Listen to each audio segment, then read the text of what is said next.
Qualquer que tenha sido o karma que trouxe você a esse ponto, agora é o seu dharma trabalhar com ele. Agora é tarefa sua trabalhar munido deste vídeo, confrontando-se com essas questões. Vocês se perguntam, o que exatamente isso significa? O que tenho de fazer sobre tudo isso? Bem, isso é algo em que terão de trabalhar por si mesmos. Cada um de nós tem o seu próprio caminho. Não sei qual é o de vocês e pouco sei do meu. Mas o que posso prever é que para vocês, como para Arjuna, ele provavelmente incluirá desistir de algumas noções sobre si mesmos, de algumas ideias sobre quem vocês são e para onde estão indo, as quais estão afeiçoados. Gradualmente, começa a ficar claro para nós que somos meramente parte de um processo. Pense sobre isso. Vocês e eu não somos... Quanto mais vocês se abrem para esse tipo de perspectiva, mais desinteressados ficam em ver a sua própria encarnação se desenrolando. Percebem que cada melodrama, mesmo o maravilhoso "estou tentando me iluminar", somente cria mais karma, e vocês não podem mais suportar isso. Ao fim das contas, não existe uma postura que vocês possam manter e atravessar a porta ao mesmo tempo. Por isso, a necessidade do abandono. Essa é a razão pela qual Krishna diz para Arjuna abandonar seus modelos e realizar o seu karma. Por que se agitar com a ideia de lutar contra a sua família? Pergunta Krishna. É o karma deles e o seu que essa batalha ocorra. Você não pode combater contra o seu destino. Então deixe que as leis do karma se desenvolvam como devem. Assuma o papel que lhe foi destinado, porque quando fizer isso, quando estiver totalmente entregue ao seu dharma, quando não estiver mais lutando por alguma coisa, esse é o seu caminho. O argumento de Krishna rebate todas as objeções de Arjuna, alterando o próprio contexto da discussão em sua cabeça. As regras mudaram, diz Krishna para Arjuna. Suas ações terão de começar partindo de um novo ponto. E aquelas regras sociais, elas tiveram a sua época e o seu lugar. Mas os sentimentos de Arjuna em relação à família e aos papéis sociais não podem mais ser o valor central para moldar suas ações, porque o seu valor central agora estará voltado para Brahman. Ao realizar o seu Dharma, ele tem um novo propósito por trás dos seus atos. Mais uma vez, o Gita vira as nossas perspectivas de cabeça para baixo, assim como faz com Arjuna. Ele desvia o nosso sentido do que as nossas vidas são. Então, quando começamos a adotar como nossa a perspectiva do Gita, notaremos que o nosso foco começa a mudar.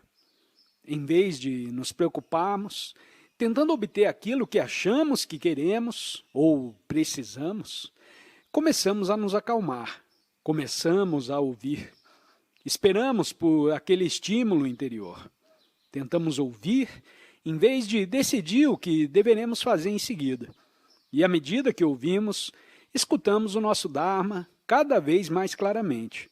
E começamos a harmonizar mais e mais os nossos atos com aquela fonte de sabedoria mais profunda. E quando isso acontece, toda a nossa fascinação com os nossos papéis e planos, nossos desejos e melodramas, começará a desmoronar. Cada vez mais nos abriremos para ser simplesmente instrumentos do Dharma. E descobriremos que tínhamos perdido as nossas vidas e que agora as encontramos.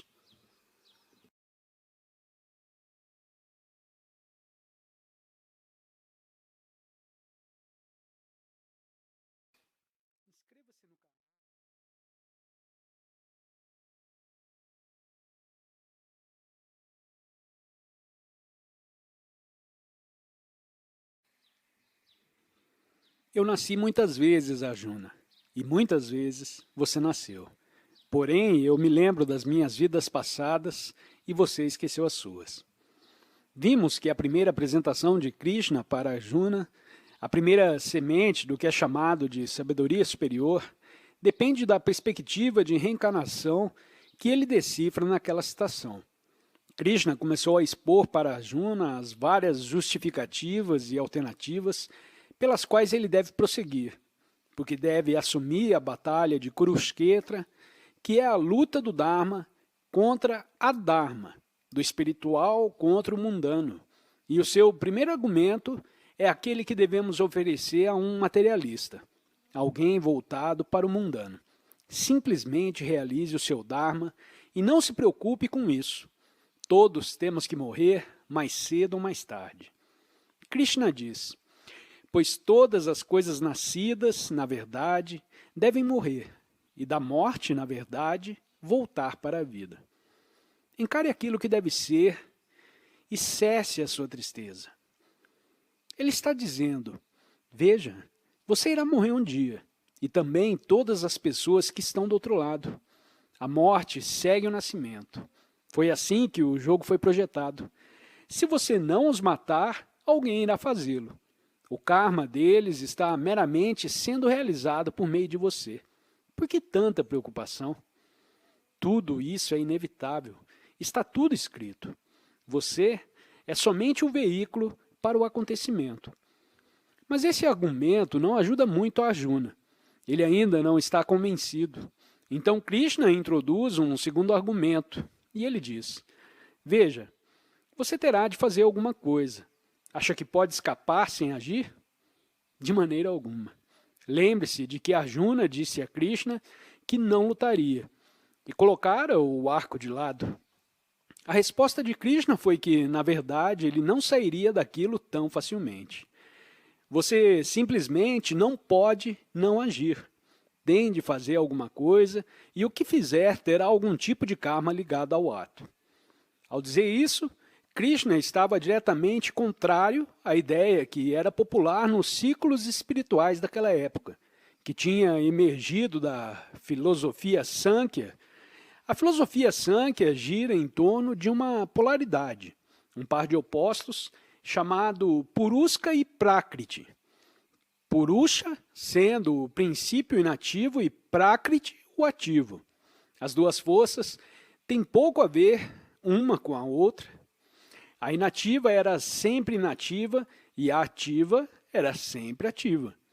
O jogo, segundo a filosofia Sankhya, era escapar do estado ativo para o inativo.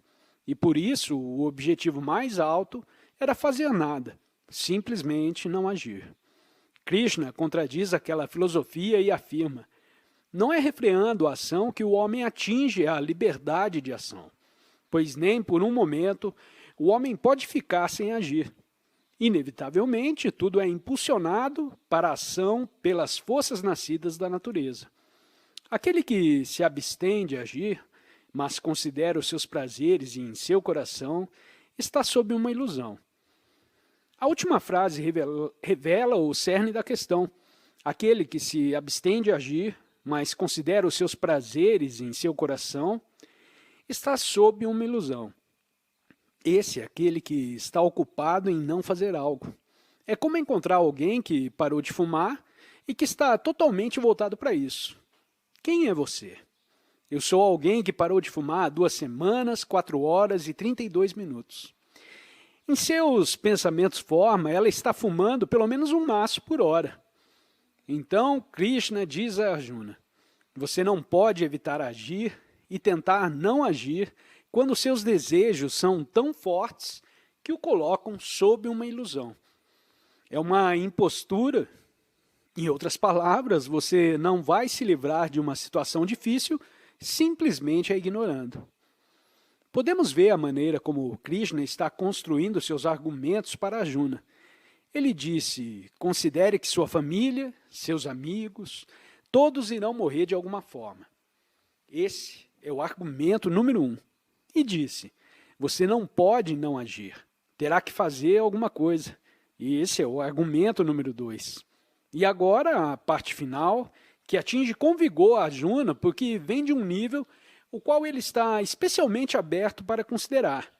Krishna diz para ele, cumpra com o seu dever. Arjuna é um kshatriya, um guerreiro, um homem de ação. Então Krishna lança o seu argumento definitivo sob a forma que Arjuna apreciará melhor. Considere também o seu dever. Krishna diz a ele, e não vacile. Não existe bem maior para um guerreiro do que lutar da maneira correta. Existe uma guerra que abre a porta para o céu, Arjuna. Feliz o guerreiro cujo destino é lutar nessa guerra. Não esqueçam de que essa é a nossa guerra. É a guerra interna que cada um de nós encara. E ouçam o comentário de Krishna, como se fosse diretamente para nós. Feliz o guerreiro. É uma dádiva nossa lutar nessa batalha, porque essa é a guerra que abre a porta para o céu. Se você não cumprir com o seu dever, avisa Krishna a Arjuna, cuidado com o que pode acontecer. Tudo ficará amargo para você. Os grandes guerreiros dirão que fugiu da batalha por medo, e aqueles que o têm em alta conta falarão de você com escárnio. As ameaças, vocês notarão, visam ao orgulho kshatriya de Arjuna, ao seu ego. Krishna está utilizando o ego como uma guilhoada para conduzir Arjuna ao seu dharma, que o levará além do ego. Krishna continua, privar-se dessa luta devido à retidão é privar-se de seu dever e sua honra. Krishna levanta aqui o conceito de dharma como você realiza o seu dharma e o que acontece se você não o fizer. Dharma é uma palavra muito complexa. Ela possui vários significados diferentes, mas nesse momento vamos nos ater ao seu uso mais tradicional no hinduísmo, significando o seu dever como uma lei superior. Lutar nessa guerra é o seu dharma, diz Krishna. Então, não lutar é cair em transgressão. Não importa o que os seus papéis e modelos sociais pareçam lhe dizer. Se vocês conseguirem aprender todo o alcance desse Dharma, Krishna diz, vocês compreenderão que é o seu Dharma assumir o seu papel nessa luta. É isso que vocês estão aqui para fazer. Ele diz, levante-se, portanto, Arjuna, com a alma pronta para lutar. Dever é uma das obrigações mais elevadas para um kshatriya. Ela é muito profunda. Então, quando Krishna estrutura o Dharma nesses termos e chama Arjuna para realizar o seu dever, isso é um argumento muito poderoso na perspectiva kshatriya de Arjuna. Mas, embora resida aí o poder do argumento para ele, não é realmente o ponto de onde Krishna está partindo para formar o argumento. Ele não está chamando Arjuna para realizar o seu dever a partir de demandas sociais, mas da sua responsabilidade para com uma lei superior. Existem relacionamentos sutis agindo entre o dever social e o Dharma, e nas maneiras como eles interagem. Se tentam agir dharmicamente, vocês não determinam as suas ações partindo do dever social, embora utilizem as formas sociais, nas quais se encontram como uma maneira de expressar o seu caminho dhármico. O seu karma o situará em um local particular em determinado momento para que vocês possam desempenhar um papel particular. Por isso você nasceu um kshatriya, diz Krishna para Arjuna, para que ele possa fazer a sua parte e com isso realizar o seu dharma.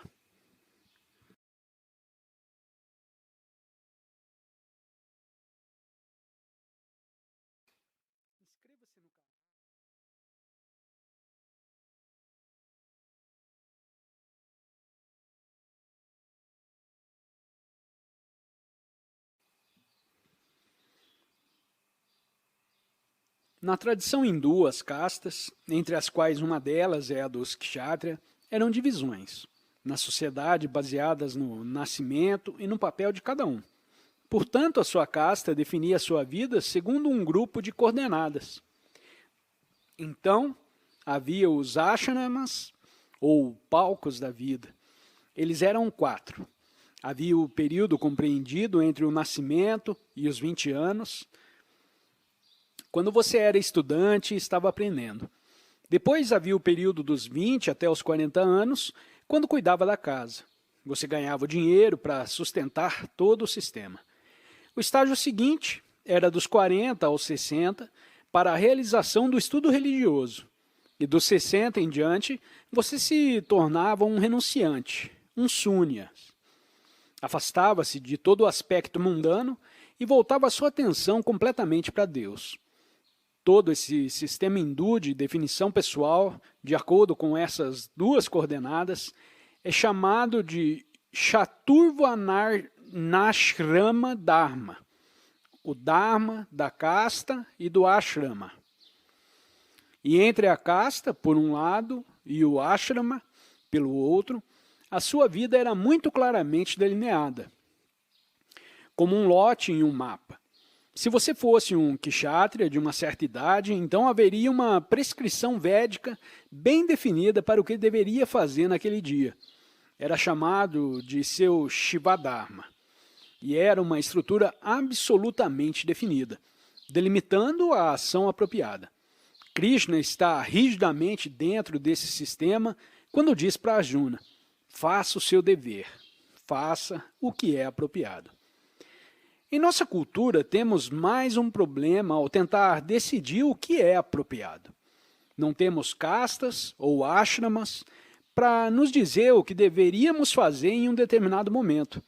Na verdade, estamos na extremidade oposta do espectro.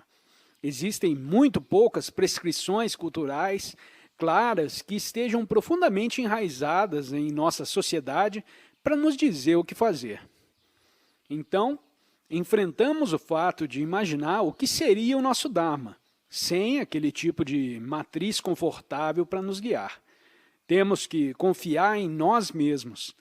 Temos que prestar atenção e ouvir como as nossas diferenças individuais determinarão o nosso dever apropriado momento a momento. Todas as nossas circunstâncias conduzem a, se você tem um determinado tipo de intelecto, ou se você tem certas circunstâncias econômicas. Isso define determinados caminhos. Se você tem um esposo ou esposa, isso define certas possibilidades e define também certas condições delimitadoras. Algumas pessoas poderiam dizer: só posso realizar um trabalho que seja absolutamente dármico e prefira passar fome até a morte a ganhar dinheiro de um modo impuro. Outras diriam: vejam, faço o melhor que posso devido às minhas circunstâncias. Não há julgamento em ambos os casos. Cada um de nós deve ouvir o que cada um de nós tem a fazer. Se você é um sado, se é solteiro e renunciante, talvez possa oferecer mais do que um purista. Ninguém depende de você. Por outro lado, se é um chefe de família, então existem certas responsabilidades e você precisa fazer o melhor que pode. Se for chefe de família, mas resolve ser um purista e não consegue dinheiro suficiente para alimentar o seu bebê, ao longo do caminho você agiu com mais adharma do que com dharma. Se estiver nessa situação e descobrir que deve assumir um emprego que não seja totalmente dármico para você, faça o melhor que puder para trazer o máximo de conscientização para o cenário. Isso é tudo que você pode fazer. Você trabalha com o que lhe é dado. Digamos que seja rico. Então, isso define em parte o seu Dharma. Se você não pode agir como se não fosse rico, mesmo jogando dinheiro fora, isso não o livra karmicamente. É também um ato carregado de karma. Pelo contrário, você precisa começar a ser responsável pelo seu dinheiro e determinar o seu dever em relação a ele. O dinheiro torna-se o seu Dharma nesse momento. Você, desta forma, age em relação a cada aspecto da sua vida. Qualquer que seja a sua parte, realize-a, mas do modo mais consciente que puder. Essa é a forma mais básica do conceito de realizar o seu Dharma.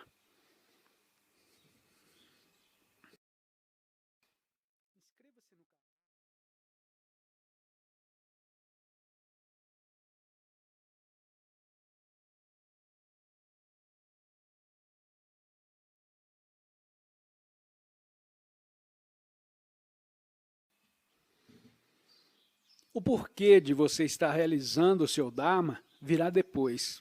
Nesse ponto, Krishna está simplesmente dizendo, é o seu dever, realize-o. Mas Arjuna, como a maioria de nós, tem problemas para se entregar. Ele ainda se agarra a um grupo de preconceitos sobre como ele pensa que as coisas devem ser. E, inevitavelmente, isso atravessa o caminho da realização do seu Dharma. O mesmo acontece conosco. Por exemplo, me abri para uma viagem espiritual, vindo de uma tradição intelectual, e como sou um intelectual, me liguei muito às práticas meditativas, porque elas parecem ser a essência. São tão diretas, organizadas e puras. Minha mente ficou impressionada com o sistema como um Abhidhamma, cheio de belas categorias e tão intelectualmente refinadas. Eu estava certo de que a meditação era o meu caminho espiritual. Mas então encontrei Maharaj, e o meu jogo não foi mais o mesmo. Aconteceu que o meu caminho não era o que eu pensava que seria. Mas não desisti com facilidade. Por um longo tempo, continuei a tentar fazê-lo funcionar da maneira que imaginei que uma viagem espiritual verdadeira funcionasse. Como disse a Maharaj, Maharaj, como desperto a minha Kundalini, a minha energia espiritual? Pensei que ele me diria algum segredo, um ensinamento interior como medite com esse antigo mantra. E ele disse, alimente a todos. Alimentar todos? Respondi. Alimente a todos e sirva a todos.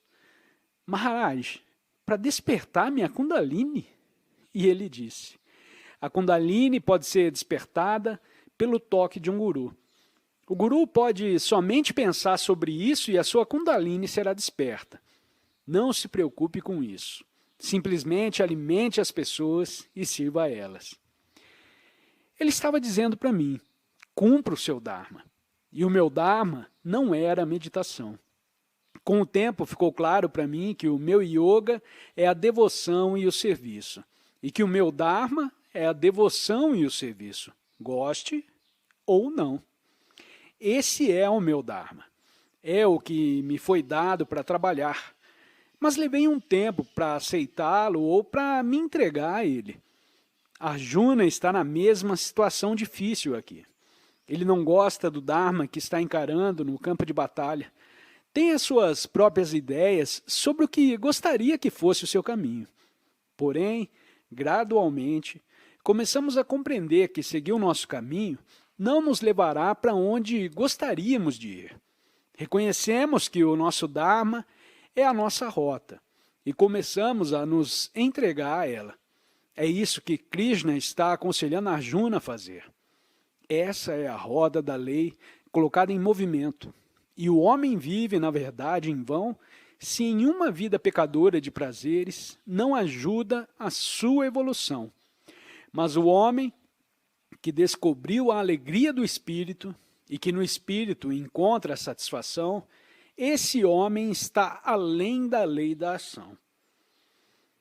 Esse é um ponto interessante. Quando você age totalmente por Dharma, você fica além da lei da ação.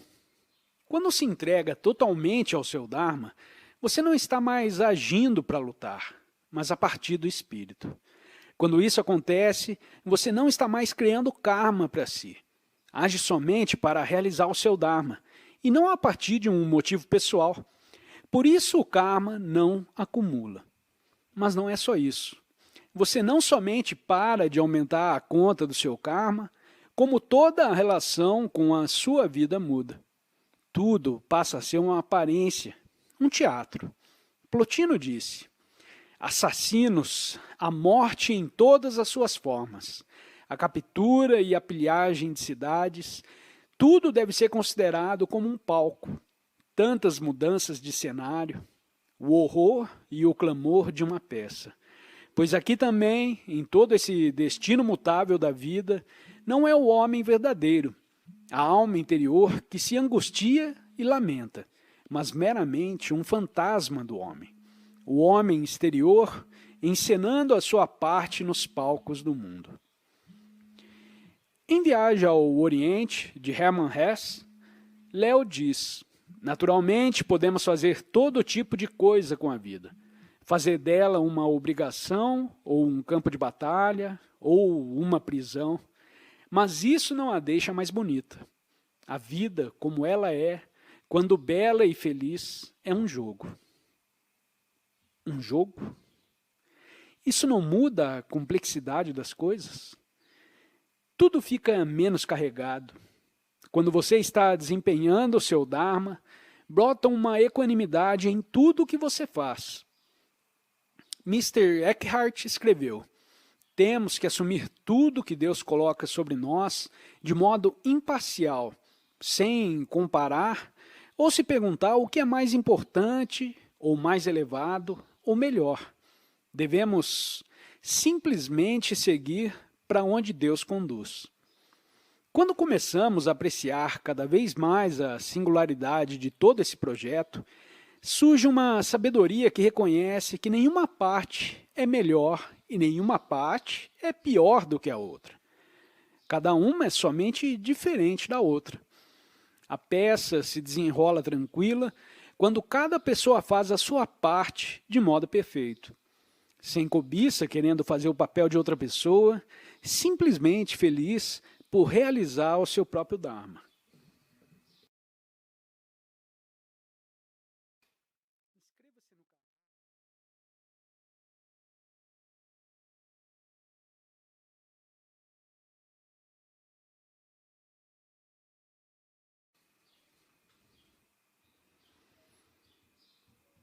Nas pequenas aldeias que visitei na Índia, onde viver o Dharma ainda é uma força verdadeira, não vemos tanto tipo de ambição e inveja que estamos acostumados aqui.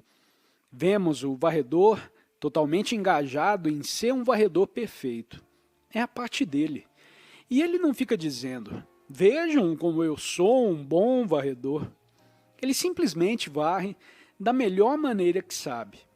E ele espera que o lojista seja um lojista perfeito e que o primeiro-ministro seja um primeiro-ministro perfeito. Não fica querendo ser o lojista ou o primeiro-ministro. Sabe que isso não é o seu Dharma e está vivendo o seu Dharma e esperando que cada um viva o seu. Até certo ponto, isso é somente um ideal. E só funciona de modo perfeito quando todos vivem no espírito. Mas o fato interessante é que quando estive próximo de pessoas que desempenhavam harmoniosamente a sua parte, com frequência senti nelas um tipo de contentamento que não está acessível para nós aqui no Ocidente. Um tipo de quietude interior.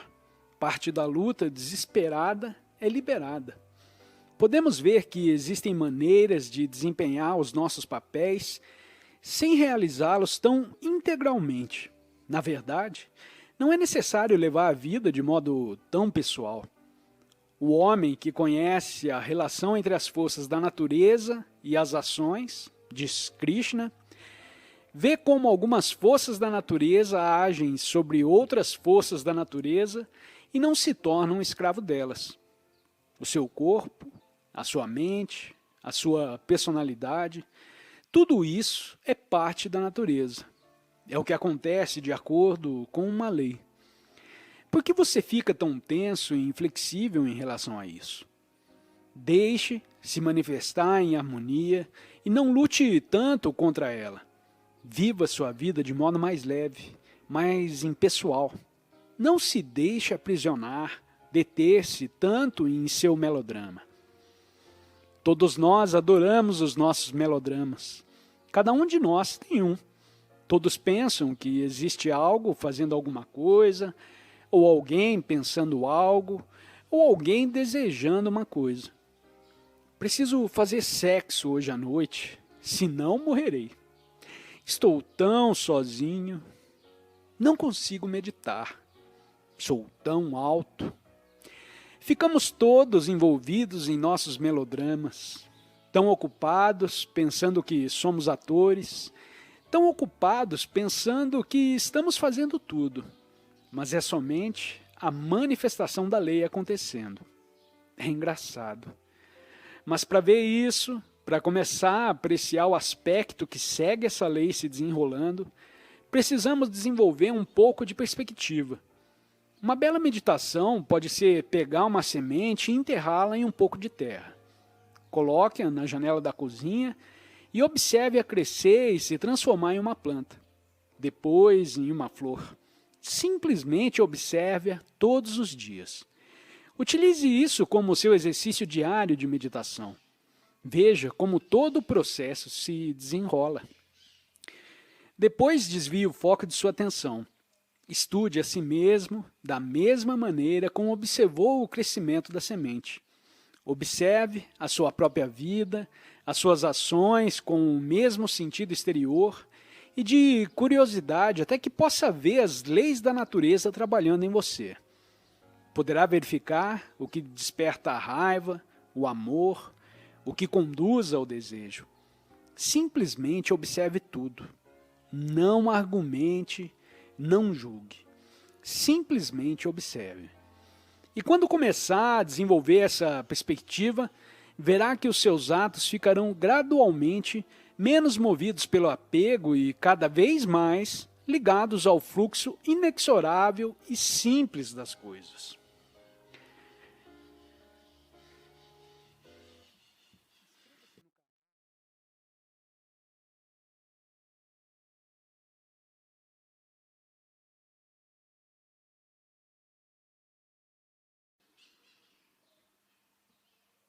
O argumento de Krishna para realizar o seu Dharma e fazer a sua parte é a estrutura para um dos maiores temas do Gita, a prática de que é chamado de Karma Yoga.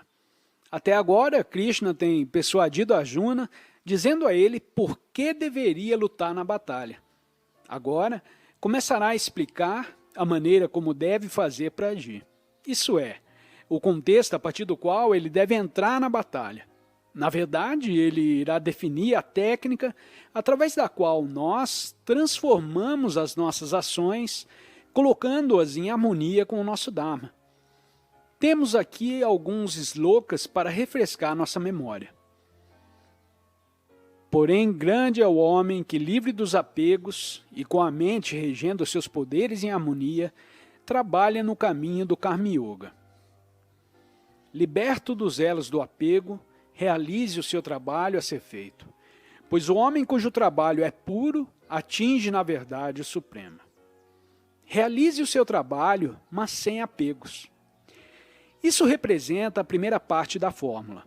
Ainda não nos foi dito como interromper com os apegos, mas nos é dito que esse é o objetivo, trabalhar sem apegos, o que significa agir sem se preocupar com os resultados. Não se preocupe com os frutos da ação. É uma das principais instruções no Karma Yoga. Coloque o seu coração no trabalho, mas nunca na recompensa. Não trabalhe pela recompensa, mas nunca pare de realizar o seu trabalho. Mahatma Gandhi nos mostrou como é isso na prática. Ele disse, quando a cada ação é preciso conhecer o resultado esperado, os meios para atingi-lo e a capacidade para realizá-lo, aquele que estiver equipado para isso, mas sem desejo pelo resultado, embora totalmente absorto pela devida realização da tarefa colocada diante dele, disse que esse homem renunciou aos frutos da ação. Quando tivermos feito isso realmente, renunciado aos frutos da ação, estaremos finalmente livres para agir em qualquer direção que formos puxados pelo nosso Dharma. Não estaremos mais sendo puxados e empurrados para outras direções pelos nossos apegos. Não tiraremos nada dele. Agiremos exclusivamente para realizar o nosso Dharma. Porém, como poderemos saber quais os frutos a esperar? Como sabemos o que se espera que aconteça? Até atingirmos o lugar onde podemos ver todo o alcance do padrão kármico, não temos ideia de qual seria o melhor resultado para nós e para os outros. Me preparo para dar uma palestra e pode ser que ela seja um desastre. Todos se levantam e saem. Isso é difícil para um conferencista se você estiver preocupado com os frutos da sua ação. Vou embora me sentindo humilhado, abatido, meu ego está esmagado. Essa experiência queimará dentro de mim, e lentamente aquela humilhação e perda continuarão a crepitar em meu interior, até que, após um tempo, começo a encará-la como um dos maiores ensinamentos de Maharaj. Ótimo! As pessoas naquela plateia estavam me mostrando como eu estava ligado ao meu próprio modelo do que seria um bom desempenho. Se eu for realmente desprezível, talvez esta seja a melhor coisa que eu poderia fazer por vocês. Talvez eu esteja lhes atirando de volta para si mesmos, para que captem os ensinamentos. Como eu sei disso? Devido às próprias necessidades do meu ego, não consigo me afastar o suficiente para ver o que criaria o melhor resultado dos meus próprios atos. Então, o que fazer? Dou o melhor de mim, mas abro mão dos frutos da ação. Se não sei o que se espera que aconteça, provavelmente será melhor se eu não me ligar muito a um resultado em particular. Presto atenção para ouvir qual deveria ser o meu próximo passo. Realizo os meus atos da melhor maneira que posso. E qual o resultado? Bem, será como tem de ser. Interessante e nada mais. É uma questão de soltar as expectativas.